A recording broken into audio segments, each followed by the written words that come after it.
Matt Morgan previously worked alongside Russell Brand, who has recently denied allegations of rape and sexual abuse made against him.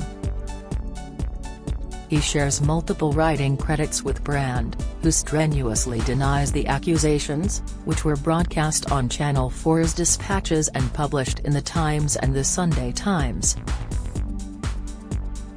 After meeting the set of MTV, the pair co-hosted BBC Radio 2's The Russell Brand Show from its conception to its 2008 demise following 48-year-old Brand's resignation over prank telephone calls made to actor Andrew Sachs.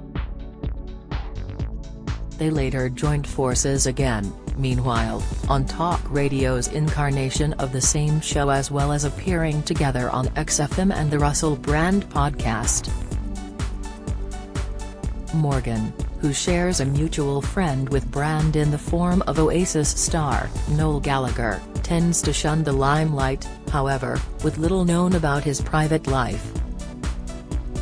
In 2020 he launched a podcast of his own, Matt Morgan's Funny How?, with weekly releases including guests such as Noel Gallagher and fellow comedian Joel Lycett. The show has since rebranded as the Matt Morgan Podcast and is a subscription-only broadcast on Patreon.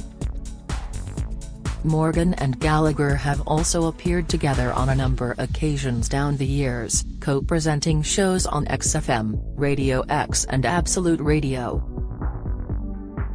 Although Brand and Matt worked together on radio shows, the pair once fell out.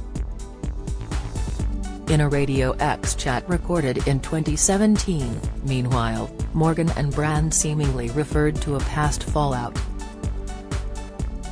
Asked by a listener to discuss when the bad thing happened that led to Morgan failing to appear on a previous show, Brand explained, "I was getting quite egotistical and you've got your own ego," looking towards Morgan.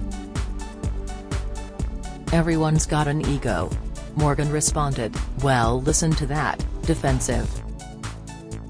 Laughing, he continued imitating Brand's voice, "Well, everyone's got an ego, everyone's got a mansion they won't let their friends stay in." It prompted Brand to add, "You were at the heart of that mansion, I loved having you there."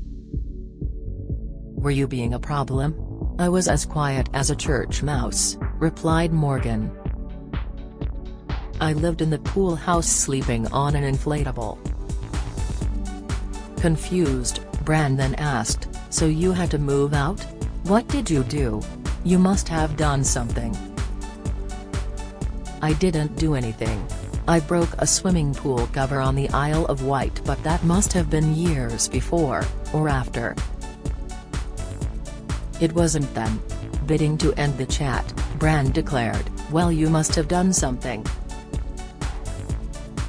Old Russ is a judicious leader. But Morgan hit back once more, stating, "This is the funny thing about it. You said we won't get on if we live in the same house." A further accusation rocked Brand yesterday, meanwhile, dating back to his time hosting alongside Morgan in Los Angeles in 2008. A woman, who has chosen to remain anonymous, came forward with a fresh claim following an alleged incident she says took place whilst she was working for an organization in the same U.S. building as the Beeb. The woman never made a formal complaint, however, BBC management was informed about the incident in 2019, but no formal action was taken.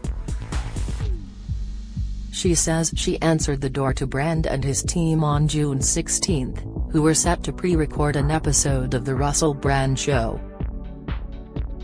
The woman adds that she went to the bathroom to get her medication and walked past the radio studio.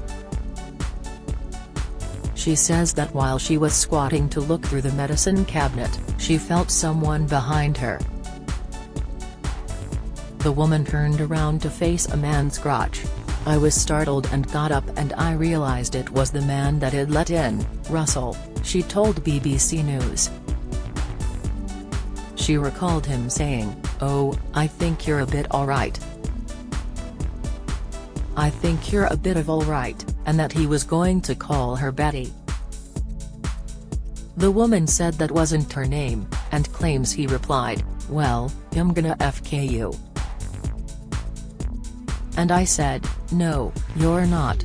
She says he then pulled out his penis on his hand and pretty much served it to me as you would be serving someone some food. The woman said she felt trapped as the bathroom door was closed. She said he then put his penis back in his trousers, and she heard someone banging on the door, at which point Brand left. The woman returned to her desk and texted a BBC employee about the incident. He informed her he already knew what had happened as Brand was talking about it. Following the recent allegations against Brand, the woman tracked down the program being recorded on that day. The episode aired on June 21, 2008 and featured an exchange between Brand and Matt Morgan.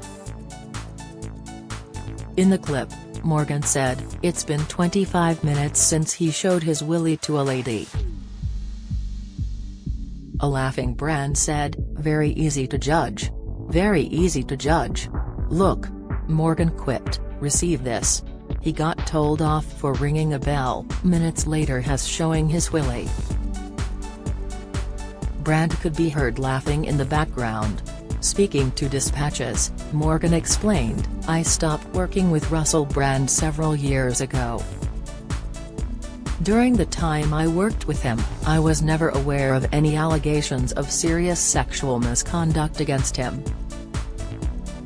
I absolutely condemn all forms of mistreatment of women. Looking back on the time I spent working on radio at the BBC, I am regretful to learn that a show I was part of made colleagues uncomfortable at times."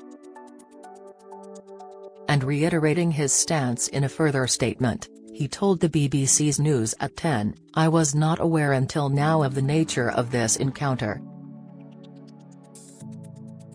I've expressed my regrets now looking back at the impact of the show, and this is a further example. The recent coverage has been very distressing to read and I reiterate my absolute condemnation of any form of mistreatment of women." Discussing the allegations against him in a statement last Friday, September 15, Brand said, "Now, this isn't the usual type of video we make on this channel where we critique, attack and undermine the news in all its corruption because in this story, I am the news. I've received 2 extremely disturbing letters or a letter and an email. One from a mainstream media TV company, one from a newspaper listing a litany of extremely egregious and aggressive attacks, as well as some pretty stupid stuff like community festival should be stopped, that I shouldn't be able to attack mainstream media narratives on this channel. But amidst this litany of astonishing rather broke attacks, often very serious allegations that I absolutely refute. These allegations pertain to the time when I was working in the mainstream, when I was in the newspapers all the time, when I was in the movies. And as I've written about extensively in my books, I was very, very promiscuous. Now, during that time of promiscuity, the relationships I had were absolutely always consensual. I was always transparent about that. Then almost too transparent, and am being transparent about it now as well. And to see that transparency metastasized into something criminal that I absolutely deny makes me question, is there another agenda at play? Particularly when we've seen coordinated media attacks before, like with Joe Rogan, when he dared to take a medicine that the mainstream media didn't approve of, and we saw a spate of headlines from media outlets across the world using the same language. If you've been the victim of sexual assault, you can access help and resources via www.rapecrisis.org.uk or calling the National Telephone Helpline on 0808 802 9999. Follow Mirror Celebs on Snapchat, Instagram, Twitter, Facebook, YouTube and Threads.